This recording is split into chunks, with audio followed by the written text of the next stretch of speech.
Hi, welcome to From Dev to Production, Why ML Teams Are Migrating to Snowflake. I'm Avinash Joshi, Senior Product Manager at Snowflake.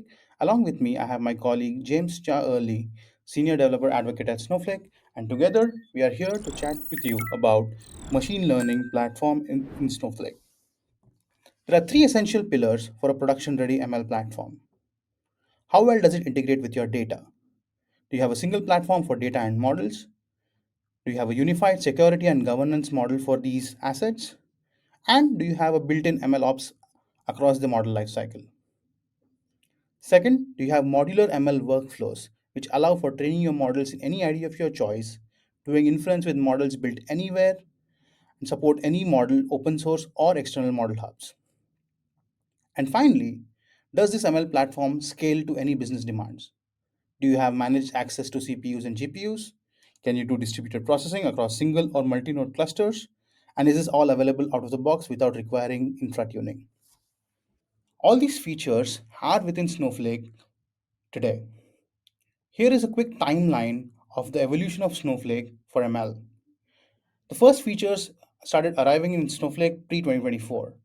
In 2024, heavy investments have gone into ML innovation, leading us to launching 200 plus new AI ML features for ML development, operationalization, and inference, including container based workflows.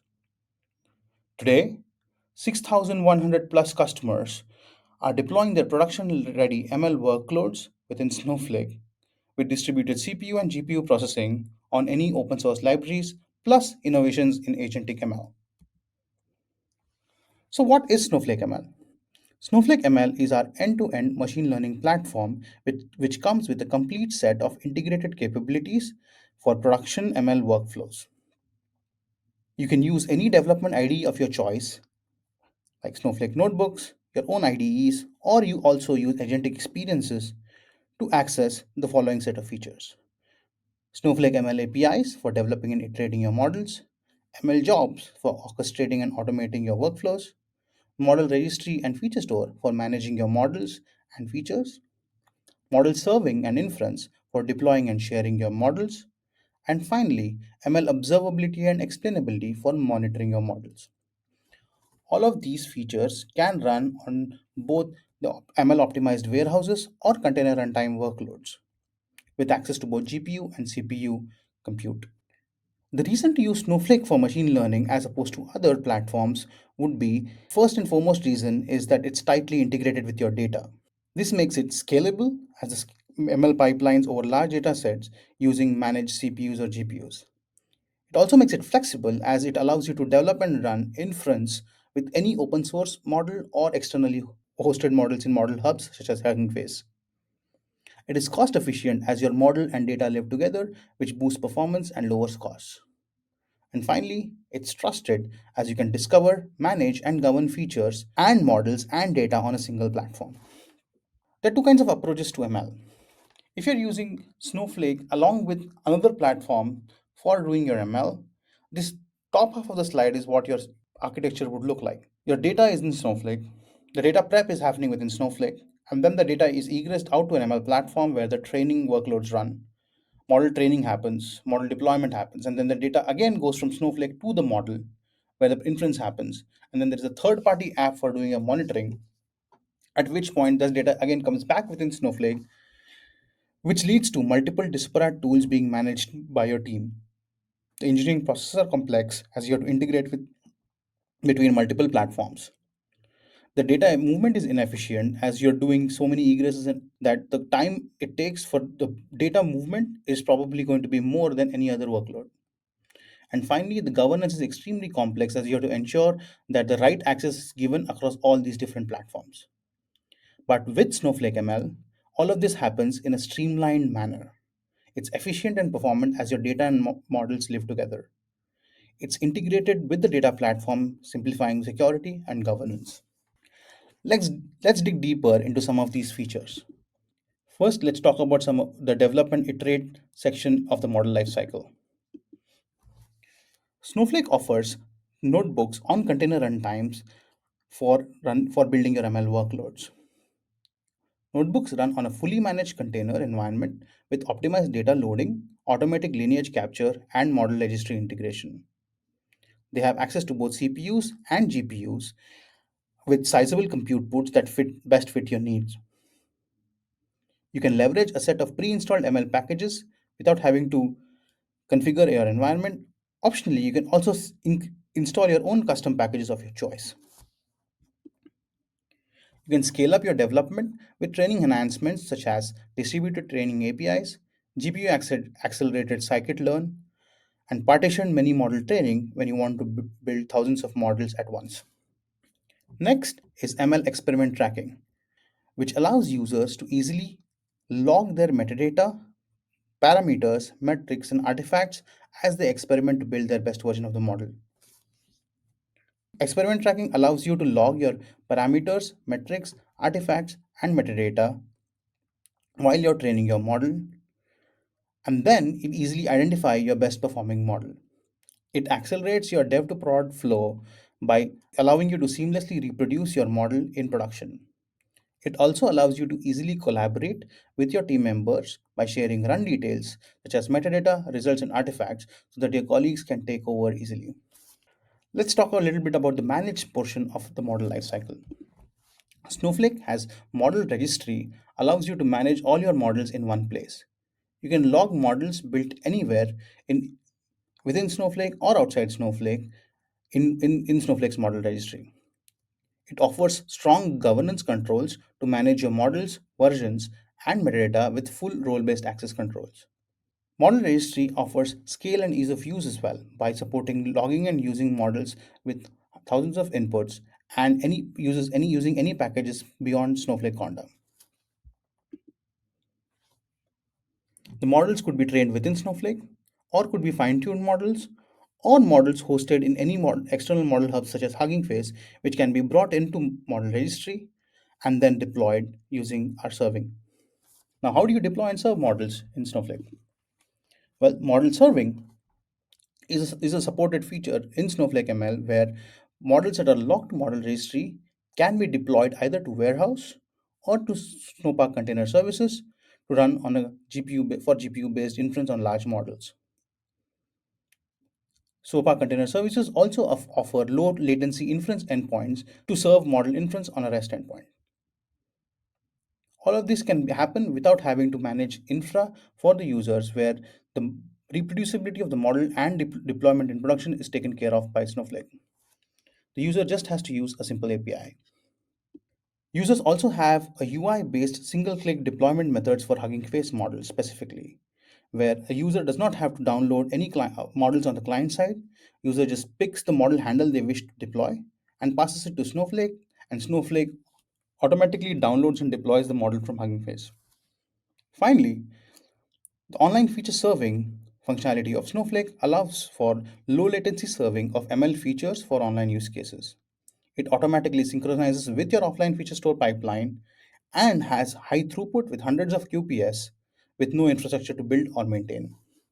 And finally, we have the monitor portion of the model lifecycle, where for a model that's deployed in production, we wish to set up observability and explainability on this model. You can set up a model monitor for any product model version that's in production to ensure reliability of productions over time. You can do that by tracking metrics such as performance, accuracy, drift for model versions that are deployed in production, and you can also set up custom metrics that can be monitored along with the out of the box metrics. You can generate alerts to take actions when the model breaches predefined thresholds. Also query this monitoring results to create your own dashboards.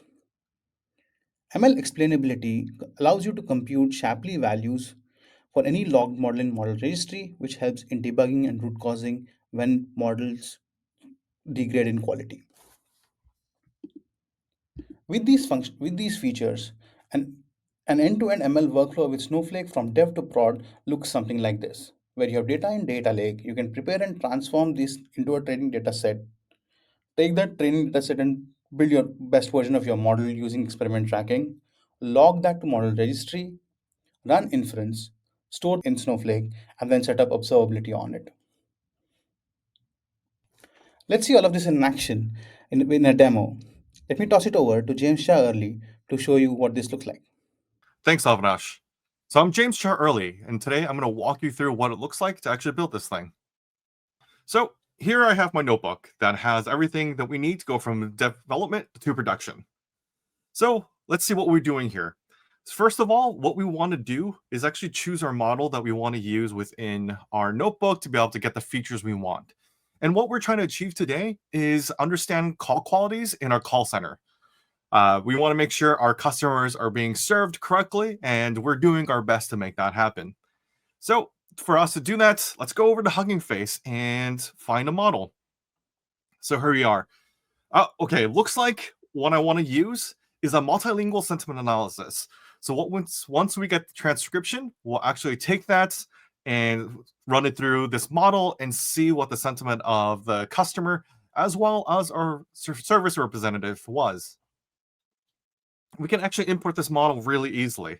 So I'm going to go ahead and choose that model here. This is a text classification. We'll give it a version number, and we'll choose a database to put this on. All right, so we can go and continue with this deployment. Okay, let's go back into our notebook to be able to see this all happen. So here I'm using a container runtime notebook. So I need to pip install a couple of our packages. Let's give that a whirl. While it's doing that, let's take a look at everything else that we're doing. So of course, we are using Python, so we're going to go ahead and import those libraries that we need. And then we have a bunch of files, a bunch of audio files that we have of recordings from our customer center. So we're going to use those to be able to train our model. And here's a few insights into what we see. Okay, so the model has been deployed. Now it's up and running. We can go ahead and use it. So for us to do this, we're going to do a multitude of different things. We are going to use different libraries to bring this all together. So for transcription, we are going to use Whisper. We are going to go ahead and do some audio classification. So we want to make sure the audio, like how people are saying it, is similar to what we're getting back from the sentiment analysis of the words themselves. So really get the insights of both sides of it. So we're going to go ahead and use the audio classification directly from Hugging Face as well.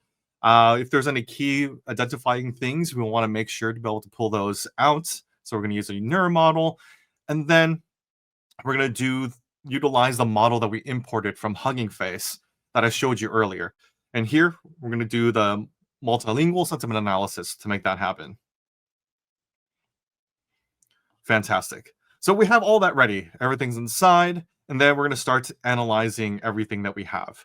So we're going to go ahead and how this pipeline works for us is we get the audio, we get the transcriptions, we get the sentiment analysis of the audio itself, and they run through and do the sentiment analysis of the text. Like I said, we'll get any keywords, any key locations, things like that. We can extract those things as more features that we can utilize. So the features of what we want to, that we will extract throughout this is the features we're going to look at is like pitch features, how many pauses there are. We want to be efficient with the time with our customers, the speech rate, the energy in general. We just want to make sure that we are showing up for our customers. Voice qualities, again, with the silence, we want to make sure there's decent enough pauses, but not too many pauses. And the interaction itself, we want to measure those things. Then again, we get those emotion detections utilizing the Hugging Face model that we brought in. So we can make that happen. We're getting all these things, and then we're saving it all to the database, and we're processing all the files themselves. And then once we did all this feature generation, next is actually building the model itself. So let's go ahead and take a look at that. So we did all that processing, and these are some of the outputs that we saw. The languages that our customers are speaking and our representatives are speaking all different. So that's why using that multilingual model was so important for us. So we have the transcripts actually themselves, just so that we can have that. Uh, we understand like the dominant emotion throughout the call was very happy. Good job, whoever the agent was.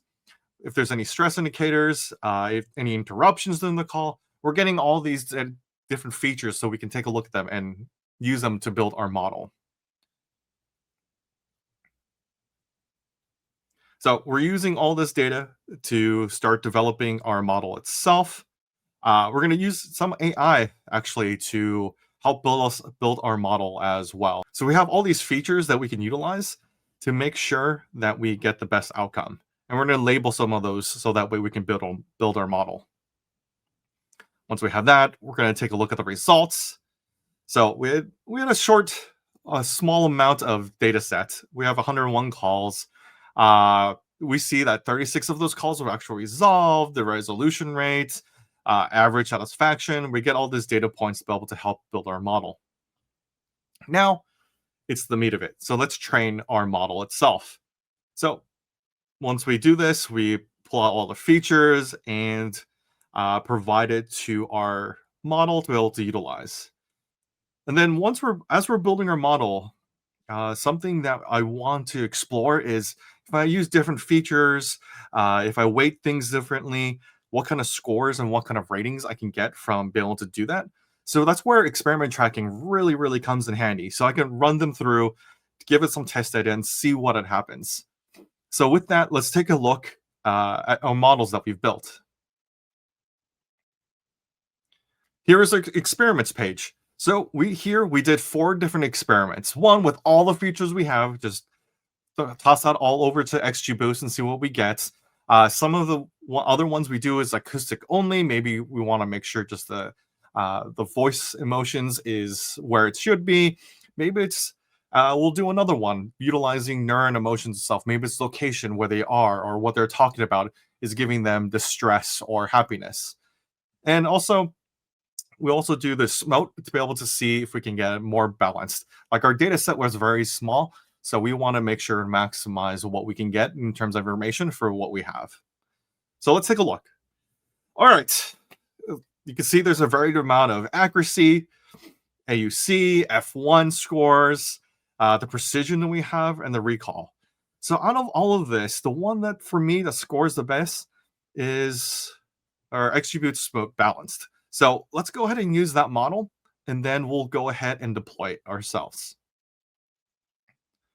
So let's go back to a notebook to do that. Here we are going to put into model registry and deploy it. Here we are deploying it. We want to make sure we're using the right model that we've built out. Make sure we use the one we chose that had the best results. Then we deploy it. And then we should see, hey, it's successfully deployed. Everything's looking good. Everything's setting up. So everything is up and running. So let's go ahead and make our predictions. We're going to start using our model. And we also want to do model tracking so that way we can monitor what is happening with our model, if there's any drift or anything else. I want to make sure what we're doing is working. So I went ahead and started using this model to test things out for myself.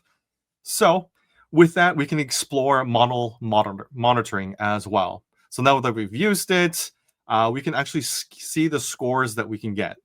Let's go ahead and take a look at that. So here we are. Like we've done a bunch of predictions, see what the scores look like. All right, some of the prediction counts is going up, of course, because we're using it. We're seeing a drop in actual counts of calls as we go on. Our F1 score is actually dropping really bad. So as time goes on, it is actually scoring worse and worse. And this gives us a perfect opportunity to go back and start utilizing different models, doing different strategies. Maybe we add more to our data set, which is always a good thing to do. As we see, our scores are dropping and dropping. This is really sad. So this gives us the opportunity to go back and actually do more and actually build our model again and add to experiment tracking like we talked about.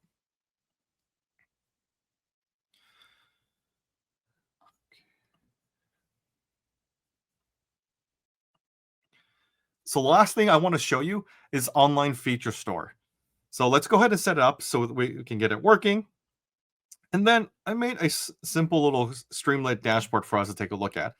So this is a tool that we can utilize to get down there. We can monitor calls. So the idea is to have live features be able to be utilized, be able to get utilize our model against. And if we build something like this, we can inject all the calls, be able to see what is happening as it's going on, and provide coaching to our customer agents. So that way we can get more real-time feedback to them, so that way they can adjust their interaction with their customer. This gives us a really good lookout to how to coach our agents themselves. So I can see the call quality is low. Their stress level is kind of high. The sentiment's low. There's a bunch of interruptions with the customer. So this is a interaction that we want to coach our agents from. So excessive interruptions. They should practice more active listening to be able to make the interaction a lot better. So we went from dev to production with this all within this notebook. So we chose our Hugging Face models that we want to use to make sure we enrich our data set in terms of our features. Then we actually created our data set utilizing different tool sets like Whisper, as well as other Hugging Face models, like getting the sentiments from the audio itself to the text that's happening, as well as getting key elements that entities and other things we want in terms of data. Then we took all those features, put it into our model, and did some experiments. We wanted to make sure to maximize what we can get from the data we actually have. So we went ahead and did that and did all the experiment tracking. I found the one that looked the best from what we've done before. And then we got an opportunity to monitor what was happening. We saw there's a huge drop in our model itself. So that means we should probably go back and spend a little more time. And we also showed online feature store. So that way you could take what is happening utilizing your model and develop a interactive experience or real-time experience for folks as well. And with that, I'll pass it back to Avinash. Thank you, James. That was an exciting demo where you went from dev to production within minutes. Here's a quick recap of what James just showed us.